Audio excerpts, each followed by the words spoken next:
دل پہ کلمے کی ضرب لگا، لا الہ الا اللہ، دل کے مرض کی ہے یہ دوا، لا الہ الا اللہ، لا الہ الا اللہ، رب کائنات کا خالق اللہ تیرا نحمده ونصلی علی رسولہ الکریم، اما بعد فاعوذ باللہ من الشیطان الرجیم، بسم اللہ الرحمن الرحیم۔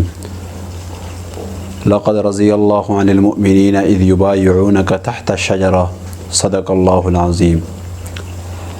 میرے واجب الاحترام سیدنا عمر فاروق رضی اللہ تعالیٰ عنہ کی طرز حکومت اور ان کا انصاف کو حکومت میں نافذ کرنا، سیدنا عمر فاروق رضی اللہ تعالیٰ عنہ مکہ مکرمہ میں ہر سال ایک کھلی کچہری کروایا کرتے تھے۔ ایسے کچہری ایسا نہیں ہوتا تھا جیسا کہ ہمارے زمانے میں بڑے بڑے سردار، بڑے بڑے گورنر، بڑے بڑے آفیسر کھلی کچہری کرواتے ہیں۔ ان کچہریوں میں اپنے ہی لوگ بٹھا کر اور ان کے ساتھ گپ شپ کرتے ہیں۔ اس طرح معاملہ نہیں تھا، بلکہ سیدنا عمر فاروق رضی اللہ تعالیٰ عنہ کے ہاں جو کھلی کچہری ہوتی تھی، اس کھلی کچہری میں دنیا کے مختلف قسم کے لوگ آتے تھے۔ ان لوگوں کی تعداد تقریباً 10 لاکھ ہوتے تھے۔ 10 لاکھ کے مجمع میں سیدنا عمر فاروق کھڑے ہو کر کہتے تھے، کھڑے ہو کر یہ اعلان کرتے تھے کہ کوئی ہے، کسی کو میرے وزیر سے شکایت ہو تو وہ بیان کرے، کسی کو میرے مشیر سے شکایت ہو تو وہ بیان کرے، کسی کو میرے افسر سے شکایت ہو وہ بیان کرے، کسی کو میرے گورنر سے شکایت ہو وہ بیان کرے۔ چنانچہ حضرت عمر فاروق کی اس اعلان کے بعد ایک آدمی کھڑا ہوا۔ اس آدمی نے کہا، امیر المومنین، آپ کا ایک اصول ہے، آپ نے یہ اعلان کیا ہوا ہے کہ میرا گورنر وہ کبھی اپنے دربار میں چوکیدار کھڑا نہیں کرے گا۔ اسی طرح آپ نے یہ بھی اعلان کیا ہوا ہے کہ میرا گورنر کبھی باریک کپڑے نہیں پہنے گا۔ چنانچہ آپ کا جو گورنر مصر کا ہے، اس نے اپنے دربار میں چوکیدار بھی کھڑا کیا ہوا ہے۔ اپنے دربار میں ایسے چوکیدار کھڑے کیے ہوئے ہیں جو لوگوں کو تکلیف دیتے ہیں، اور خود اس نے باریک کپڑے پہنے ہوئے ہیں۔ جب حضرت عمر فاروق نے اس آدمی کے یہ گفتگو سنی تو اپنے محکمے کے تفتیشی افسر محمد بن مسلمہ کو حکم دیا کہ جاؤ تم اس مصر کے گورنر کے پاس، اس کو کان سے کھینچ کر میرے پاس لے کر آؤ۔ چنانچہ محمد بن مسلمہ رضی اللہ تعالیٰ عنہ اس گورنر کے پاس گئے مصر میں۔ وہاں جا کر دیکھا کہ اس کے دربار میں چوکیدار موجود ہے۔ اندر جا کر دیکھا کہ اس کو باریک کپڑے پہنے ہوئے ہیں۔ محمد بن مسلمہ رضی اللہ تعالیٰ عنہ نے اس گورنر کو گرفتار کر کے سیدنا عمر فاروق کے دربار میں حاضر کر دیا۔ حضرت عمر فاروق نے جب اس گورنر کو دیکھا اور اس سے کہا، اے گورنر، تجھے شرم نہیں آتی، تجھے حیا نہیں آتی، تو اپنی اوقات بھول گیا ہے۔ تیرا والد صاحب پہلے بکریاں چراتا تھا، لیکن آج تو اپنی اوقات بھول بیٹھا ہے، تجھے گورنری ملی، تو تکبر میں آ گیا ہے۔ چنانچہ حضرت عمر فاروق نے یہ فیصلہ کیا کہ اس کے کپڑے جو باریک ہیں اس کو اتار دیے جائیں، اس کے بعد اس کی گورنری شپ کو ختم کر دیا جائے، اور اس گورنر کو مدینے کی بھیڑ بکریاں دے دی جائیں، وہ جا کر اس پہاڑوں میں ان بھیڑ بکریوں کو چرائے۔ جب اس کا دماغ ٹھیک ہو، پھر حضرت عمر فاروق نے کہا، پھر ہم دیکھیں گے کہ اس کو گورنر رکھے یا نہ رکھے۔ چنانچہ یہ حکم جاری کرنے کے بعد محمد بن مسلمہ نے اس گورنر کو لے کر بھیڑ بکریاں دے کر مدینے سے باہر نکال دیا، مکے سے باہر نکال دیا۔ 6 مہینے تک بھیڑ بکریاں چراتا رہا۔ یہ تھا حضرت عمر فاروق کا زمانہ۔ ان کی طرز حکومت کہ اپنے گورنر کو اس کی شکایت پر اس سے گورنری شپ بھی چھین لی، اور اس کے جو کپڑے پہنے ہوئے تھے باریک، وہ کپڑے بھی اتار کر سزا کے طور پر اس کو بھیڑ بکریاں دے دی جا کے وہ چرائے۔ یہ تھا حضرت عمر فاروق کی طرز حکومت۔ اسی طرح حضرت عمر فاروق کا ایک دوسرا واقعہ آتا ہے کہ ایک غریب آیا، اس نے آ کر شکایت کی حضرت عمر فاروق کی عدالت میں۔ اس نے کہا کہ آپ کا ایک شہزادہ غسان کے علاقے کا شہزادہ ہے، اس نے مجھے تماچا مارا ہے۔ چنانچہ حضرت عمر فاروق نے حکم دیا پولیس کو کہ اس کو گرفتار کر کر میرے پاس لے کر آؤ۔ پولیس اس کو گرفتار کر کے حضرت عمر فاروق کے دربار میں حاضر کیا۔ اس شہزادے سے پوچھا، بتاؤ تم نے اس غریب کو کیوں تماچا مارا؟ اس شہزادے نے کہا، میں کعبۃ اللہ کا طواف کر رہا تھا، اس غریب نے آ کر میرے جبے کے اوپر پاؤں رکھ دیا۔ حضرت عمر فاروق نے کہا کہ آدھی زمین پر تم لوگ پھرتے ہو اور بقیہ آدھی زمین پر تمہارے جبے گھومتے ہیں، تو غریب لوگ کہاں گھومیں گے؟ چنانچہ حضرت عمر فاروق نے اس کے بارے میں یہ فیصلہ کیا کہ جس طرح اس نے اس کو تماچا مارا ہے، یہی غریب اس شہزادے کو اسی طرح اس کو تماچا مارے گا۔ جب اس شہزادے نے یہ فیصلہ سنا اور اس کے بعد وہ پریشان ہو گیا، کیونکہ اس کا جو ہاتھ تھا وہ نرم تھا، اس کا تماچا بہت ہی ہلکا لگا، لیکن اب غریب کا جو ہاتھ ہے، محنت مزدور والے کا جو ہاتھ ہوتا ہے وہ سخت ہوتا ہے۔ اس نے سوچا کہ مجھے تماچا مارے گا تو میری جان ہی نکل جائے گی۔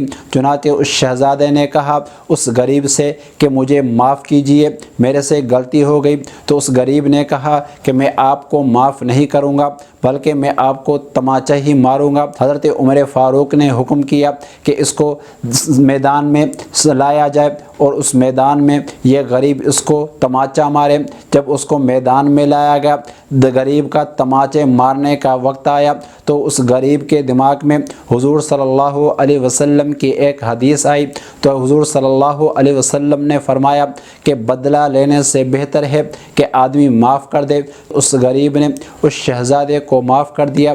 یہ تھا حضرت عمر فاروق کی طرز حکومت، اور یہ اس کے حکومت میں عدل اور انصاف ہمارے حکمرانوں کو بھی چاہیے۔ حضرت عمر فاروق کے طرز عمل پر اپنی زندگی گزاریں اور اسی طرح عدل اور انصاف کا نظام اس ملک میں نافذ کریں۔ حضرت عمر فاروق نے اپنے دور حکومت میں بڑے بڑے فتوحات حاصل کیے۔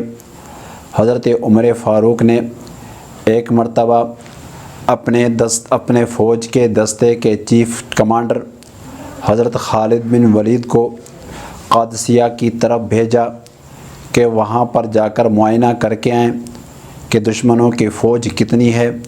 چنانچہ خالد بن ولید قادسیہ کی طرف گئے، وہاں معائنہ کر کے واپس آئے۔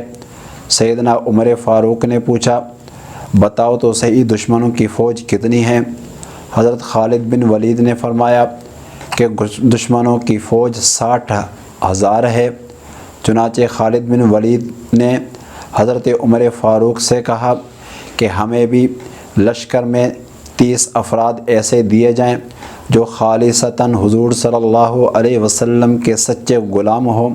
حضرت عمر فاروق نے کہا کہ آپ کو مقابلے کے لیے 30 افراد تو بہت ہی کم ہے، لیکن آپ مزید بڑھا کر 60 افراد لے لو۔ چنانچہ خالد بن ولید نے 60,000 کے مقابلے میں صرف 60 افراد کو لیا ہے اور ان کو لے کر جا کر قادسیہ کے مقام پر ان سے جنگ لڑی ہے۔ اس جنگ میں 35,000 افراد جو ہے وہ جنگ چھوڑ کر بھاگ کر چلے گئے۔ اسی طرح اس جنگ میں 9,000 افراد کفار کے وہیں پر ہلاک ہو گئے۔ اسی طرح اس میں بقیہ جو لوگ بچے تھے وہ حضرت خالد بن ولید ان کو گرفتار کر کے حضرت عمر فاروق کے عدالت میں پیش کر دیا۔ یہ تھے حضرت عمر فاروق کے فوج کے چیف کمانڈر، جس نے اتنے بڑے لشکر کے ساتھ صرف 60 افراد نے مقابلہ کیا اور ان کو شکست فائشہ دیا۔ اسی طرح حضرت عمر فاروق کے زمانے میں روم کے بادشاہ نے اپنا سفیر بھیجا کہ جا کر دیکھ کر آؤ عمر فاروق کیا کر رہے ہیں۔ وہ سفیر آیا، دیکھا عمر فاروق کو، وہ مسجد میں آرام کر رہے تھے اور ان کی ساری دن کی جو کام کاج تھے وہ اس سفیر نے دیکھا، اور اس کے بعد رات کے ٹائم حضرت عمر فاروق کو اس سفیر نے دیکھا کہ وہ مصلی بچھا کر اللہ کے سامنے گڑ گڑا رہے ہیں، اللہ کے سامنے رو رہے ہیں۔ وہ سفیر وہاں سے نکلا اپنے بادشاہ کے پاس، اس سے کہا کہ بادشاہ سلامت، آپ ان سے مقابلہ نہیں کر سکتے؟ تو اس بادشاہ نے کہا بتاؤ تو صحیح ہم کیوں مقابلہ نہیں کر سکتے؟ تو اس سفیر نے کہا اس لیے آپ مقابلہ نہیں کر سکتے، عمر فاروق کی جو فوج ہے وہ دن بھر گھوڑوں کے پشت پر سوار ہوتی ہے اور رات کے وقت وہ مسلح کے پشت پر سوار ہوتے ہیں، آپ ان لوگوں سے مقابلہ نہیں کر سکتے۔ تو اس بادشاہ نے کہا آپ کوئی صورت بتاؤ کہ ان سے مقابلہ کرنے کی کون سی صورت ہے؟ تو اس سفیر نے کہا صرف ایک ہی صورت ہے، وہ یہ ہے کہ آپ روم اور ایران کے جو لڑکیاں ہیں ان کو جمع کرو، اور حضرت عمر فاروق کے جو فوج کا دستہ ہے وہ جس راستے سے گزرے اس راستے میں وہ لڑکیاں کھڑی ہو جائیں، اور حضرت عمر فاروق کے فوج کے جو افراد ہیں وہ ان لڑکیوں کی طرف دیکھیں گے، جس کی وجہ سے ان کا رب ان سے ناراض ہو جائے گا اور ہمیں کامیابی نصیب ہو جائے گی۔ اسی طرح حضرت عمر فاروق کو جب ان لوگوں کی اس سازش کا پتہ چلا تو حضرت عمر فاروق نے اپنا دستہ بھیجنے سے پہلے ان سے یہ اعلان کیا کہ لوگوں جب بھی آپ دشمن کے مقابلے میں جاؤ، حضور صلی اللہ علیہ وسلم نے ہماری ایک تربیت کی ہے۔ حضور صلی اللہ علیہ وسلم نے فرمایا اللہ رب العزت کا حکم ہے کل للمؤمنین یغضوا من ابصارہم، اے مومنوں تمام کے تمام لوگ اپنے آنکھوں کو نیچے رکھ لو، جب آپ اس لڑائی میں جانا تو اپنے نگاہوں کو نیچے رکھنا۔ جب حضرت عمر فاروق کی فوج اس لشکر اس لڑائی کی طرف جا رہے تھے، راستے سے گزر رہے تھے تو راستے میں لڑکیاں کھڑی تھیں، ان تمام صحابہ اکرام نے اپنی آنکھیں نیچے رکھی، اپنی آنکھیں ان لڑکیوں کی طرف دیکھا ہی نہیں۔ اس کے بعد ان لڑکیوں کو مجبور ہو کر یہ کہنا پڑا ما ھذا الا بشرا، کہ یہ کوئی بشر کوئی انسان نہیں ہے، ان ھذا الا ملک کریم، بلکہ یہ آسمان کے فرشتے ہیں۔ یہ تھی حضرت عمر فاروق کی فوج۔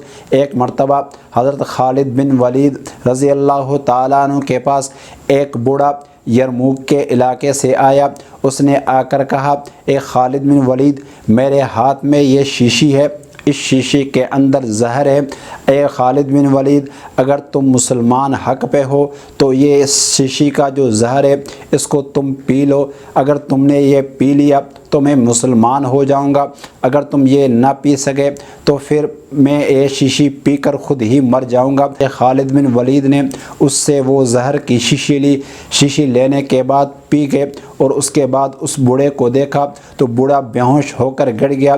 جب ہوش آیا تو خالد بن ولید نے پوچھا کہ تجھے کیوں بے ہوشی طاری ہو گئی؟ تو اس بوڑھے نے کہا کہ تو نے اس شیشی پر اور میرے اوپر دم کیا ہوا تھا۔ تو خالد بن ولید نے کہا میں نے کوئی دم نہیں کیا، بلکہ میرے محبوب حضور صلی اللہ علیہ وسلم نے ہماری یہ تربیت کی ہے، انہوں نے فرمایا کہ زندہ کرنے والی موت دینے والی ذات ایک اللہ ہی کی ذات ہے، لہٰذا اس زہر کے اندر کوئی موت نہیں آ سکتی جب تک اللہ کسی کو موت نہ دے۔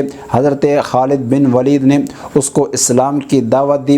یہ تھا حضرت عمر فاروق کی دور حکومت، یہ تھی حضرت عمر فاروق کی دور خلافت، جس نے ایسے ایسے لیڈر، ایسے ایسے نوجوان تیار کیے جو دشمن کے سامنے سیسا پلائی ہوئی دیوار بن گئے۔ یہ تھی حضرت عمر فاروق کی شان اور شوکت اور ان کی عظمت۔ اللہ رب العزت سے دعا ہے اللہ تبارک و تعالی ہمیں حضرت عمر فاروق کی شان اور شوکت اور ان کی عزت کرنے کی توفیق عطا فرمائے۔ وآخر دعوانا الحمدللہ رب العالمین۔